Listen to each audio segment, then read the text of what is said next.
Hello, এখন আমি একটা নতুন ভিডিও শুরু করছি। এখন রাত কটা বাজে বললে বুঝবে না, এখন হচ্ছে 10:30।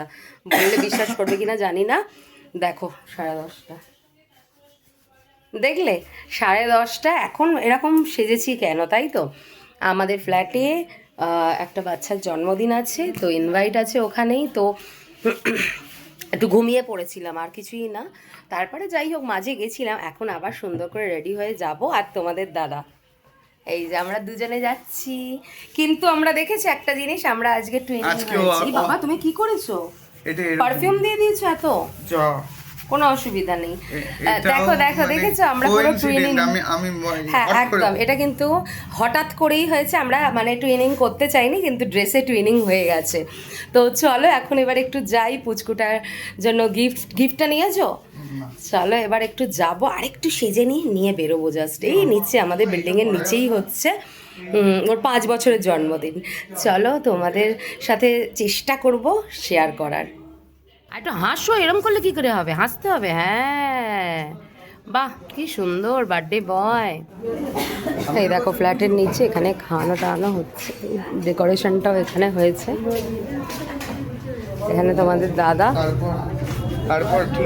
এই এখানে আমাদের, তোমরা তো এটা চেনোই, এটা দিয়ে এন্ট্রি হয় আমাদের অ্যাপার্টমেন্টের। এখানে সব আজকে গাড়িগুলো রাখা হয়েছে, আর এখানে সব মানে একটু খাওয়া দাওয়ার পরিবেশন হচ্ছে আর কি। একটা ব্যাচ বসেছে, যাবার সাথে সাথেই খেতে বসে পড়েছি। এবার কেন খেতে বসে পড়েছি সাথে সাথে তোমাদের বলছি, দাঁড়াও। আগে দেখো এখানে কড়াইশুঁটির কচুরির পুরটা দেখো, পুরো ভরে ভরে পুর দিয়েছে। কড়াইশুঁটি কচুরির সাথে ছিল ছোলার ডাল, দুর্দান্ত ছিল খেতে। সাথে সাথেই খাবারে চলে এসেছিল বিরিয়ানি, মাটন বিরিয়ানি ছিল, রাইসটা দিচ্ছে। এবার তোমাদের বলে দিই, আসলে শরীরটা আমার খুব ম্যাজম্যাজ করছিল, মন মেজাজটা ভালো ছিল না, তাই যেতে চাইছিলাম না। তারপরে দাদাভাই এসে জোর করলো, জোর করে জোর জবরদস্তি আমাদের দুজনকে আবার বললো যে যেতেই হবে, কিছু করার নেই, অন্তত একসাথে ডিনারটা করি আমরা, চলো বলে জোর করে দাদাভাই এসে নিয়ে গেছে। তাই আমরা মানে কেক কাটিংয়ের পরে গেছি। খুব দুঃখের সাথে জানাচ্ছি যে সত্যি তাই, কেক কাটিংয়ের সময় আমরা ছিলাম না। তবে বাচ্চাটা খুবই আনন্দ করেছে আজকে জন্মদিনে, সেটা ওর মা বাবাই বলল, খুব ভালো লাগলো সেটা শুনে। আচ্ছা, এখানে খাবারে যেটা বললাম, মাটন বিরিয়ানি ছিল, তো বড় একটা আলুর পিস নিয়েছি, একটা মাটন পিস নিয়েছি। মাটনটা কি সিদ্ধ হয়েছে দেখো, একদম নরম তুল করছে। আর সঙ্গে ছিল স্যালাড তো থাকবেই। দেখো একটা বিগ বাইট নিচ্ছি আমি, যেটা তোমরা জানোই সবসময় নিয়ে থাকি, আলু মাটন দিয়ে একটা বিগ বাইট। তোমাদের বলতে ভুলে গেছি, তার সাথে ছিল চিকেন চাপ। দেখো চিকেনের লেগ পিস নিয়েছিলাম, যদিও বা আমি পুরোটা খেতে পারিনি।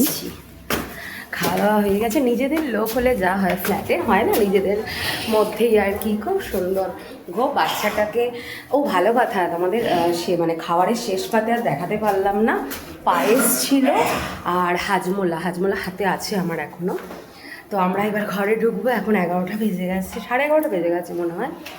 খাওয়া দাওয়াও খুব ভালো ছিল, আর খুব ভালো এনজয় হলো। চলো এবার ঢুকি, এখানেই ভিডিওটা শেষ করছি। ভালো লাগলে অবশ্যই শেয়ার করে দিও, লাইক করে দিও, অনেক অনেক কমেন্টস করো। চলো টাটা, গুড নাইট, শুভরাত্রি।